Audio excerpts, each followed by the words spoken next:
leadership during domestic violence screenings after shootings or to provide advice to parents on how to keep kids safe from accidents. The bill's sponsor, Senator Greg Everett, says there's no need for doctors who know about gun ownership.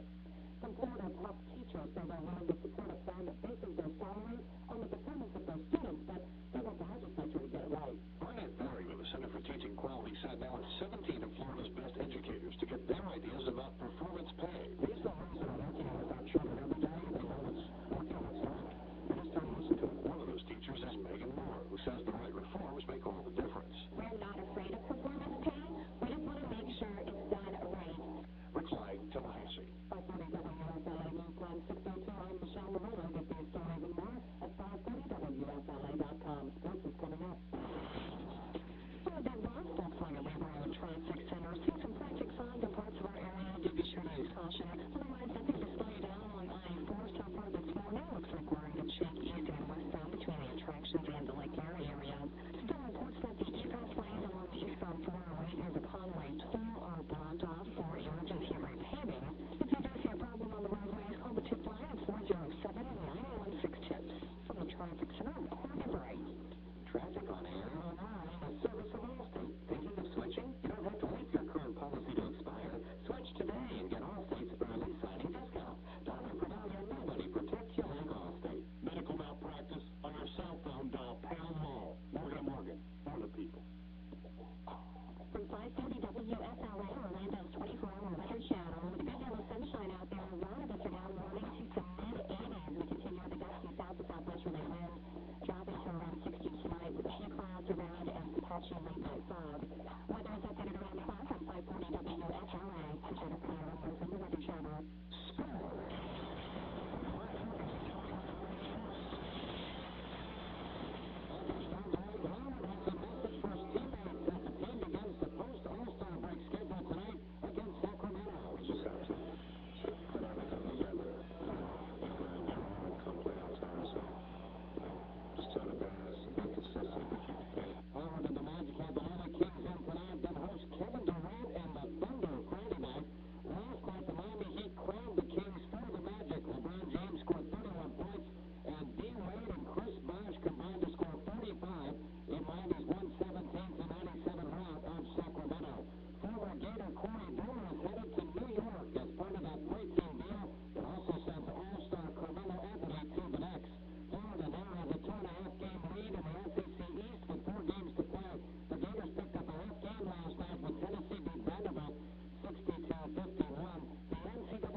Americans murdered by pirates for the first time ever. This, I say, would never have happened under Reagan or George W. Bush. They were strong, but our enemies know America under Obama is weakened. And our enemies in the Muslim world know this president is weak and reluctant to put the hammer down on them. And that, as you'll see this morning, in my view, explains more than the tragic murder of these 4 Americans by Somali pirates off the coast of Africa. Let's bring you the very latest. Rich Johnson from Fox News joining us here on the 50,000-watt front porch early on a Wednesday morning. Rich, what can you tell us? Well, they're still trying to get all the facts together about this, and that means interviewing the dozen or so surviving pirates. From what the Vice Admiral said yesterday, debriefing us early this morning, they had been negotiating with the pirates since the 4 Americans had been captured. They even had 2 pirates on board one of the Navy's ships for face-to-face talks. It was during that when all of a sudden an RPG came from the yacht aimed at one of the Navy ships. It missed. Gunfire. That's a grenade launched from the captive ship back toward the Navy ship that was trailing about 600 yards back. Yeah. It almost missed. Immediately they heard gunfire from inside the yacht, the Quest. They put out the SEAL teams or the special ops. So they're not saying exactly which unit those guys are from for understandable reasons. When they got there, they found all 4 mortally wounded, alive but dead soon after. They captured most of the pirates surrendered. 2 were dead already. Speculation is a little pirate-on-pirate violence there. And then in clearing the ship, they had to fight off 2 other pirates, one dead by a gunshot, another way in a close-quarter knife fight. Rich, oh, what horrible. It's a horrible story. Yeah. And these were good people. I don't know why they thought they could navigate safely in those pirate-infested waters, but Gene and Scott Adam were sailing around the world delivering Bibles and preaching the gospel, and they had friends Phyllis McKay and Bob Riggle with them. And, I mean, they most certainly didn't deserve this, but no one deserves the fate that they fall into with these pirates. Let me just say this. From what I understand, please confirm this, Rich, the pirates are now saying, wait a minute, we only killed the Americans because the U.S. Navy ship fired on us first and took out a couple of our people. That is the claim and the counterclaim. Actually, the pirates' commanders, the people who sent these guys out, have been granting interviews from their headquarters on shore, and then that's their story, that they fired only. They ordered their men on board the ship to kill the captives. Once the guns started firing towards them, certainly the U.S. Navy takes a big issue with that. Rich, let me ask you about the Obama administration. It seems to me that we're hearing from Secretary of State Hillary Clinton on the Middle East situation, some comments on the situation with the Americans murdered by the Somali pirates. To me, and give us your perspective on this, it seems that President Obama has been conspicuously silent on this. Indeed he did. He did not say anything yesterday, talking on an economic event where was he? He's in Ohio. He's in Ohio talking up jobs, and they got this going on with Gaddafi in the Middle East and Libya, which we're going to talk about later, and we got this situation with 4 Americans murdered by these pirates, and we hear nothing from the president on either that I'm aware of. But then remember this, when we have in the past taken action, when the U.S. has taken action against rogue regimes or terrorists and all that, they don't put out a press release first. It happens, and then we hear about it. Oh, that's true. That's true. We may well have something that is in progress. Yeah. Well, it's interesting if you look back to when the pirates commandeered that ship, the Maersk, and they had the captain there, and it looked like they were ready to kill him. The Navy SEALs, at President Obama's order, took him out.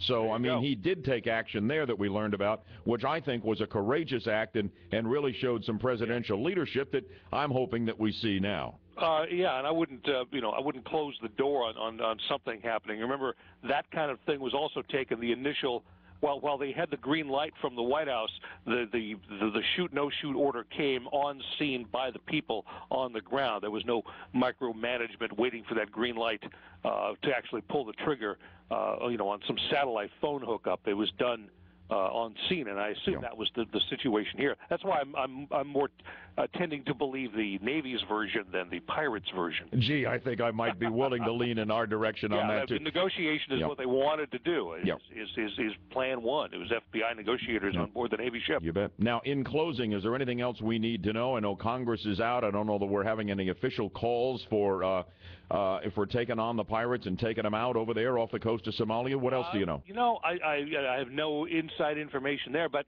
these pirate havens are pretty well, discreet spots. I'm sure there are innocents around them as well, but they control their own land on this beachheads, about 600 miles of beach there in northeastern Somalia. They're pretty easy to find, so I'll plant that.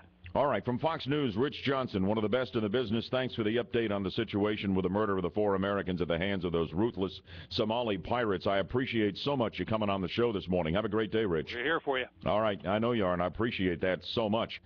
Am I too tough on President Obama when I suggest that it is his weakness in part that emboldens the likes of the Somali pirates? That you would not have seen this with your commander-in-chief, George W. Bush or Ronald Reagan, because they scared the tar out of our enemies around the world, and this president most certainly does not.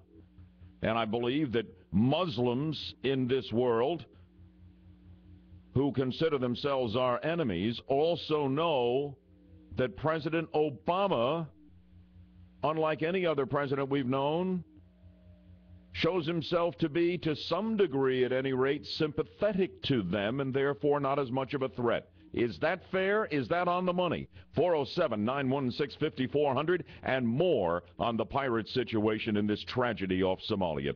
407-916-5400. First look now at real-time traffic and weather together on the twos. Good morning. It's 612.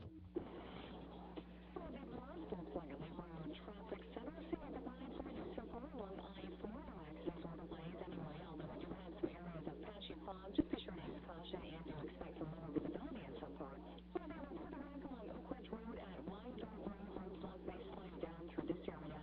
Still getting reports from authorities that the eastbound E-Pass lanes along the 408 at the Conway School are blocked for some emergency repaving due to a tanker fire yesterday. Road traffic center, Courtney Bright.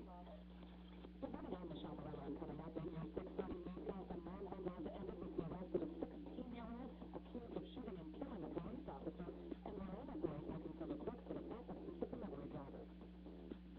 Traffic on air online is service for the Florida Lottery. Florida Lottery players this week's Powerball jackpot up to $155 million. Next drawing is Wednesday, February 23rd, so get your tickets now. And don't forget to add Power Play to your Powerball ticket for a chance at even more cash. Visit a Florida Hardware retailer and play Powerball today. And your first check of the weather, patchy fog this morning, burning off, bright sunshine, not quite as warm as yesterday, 78 for the high, and now 60 degrees here in Orlando. Boy.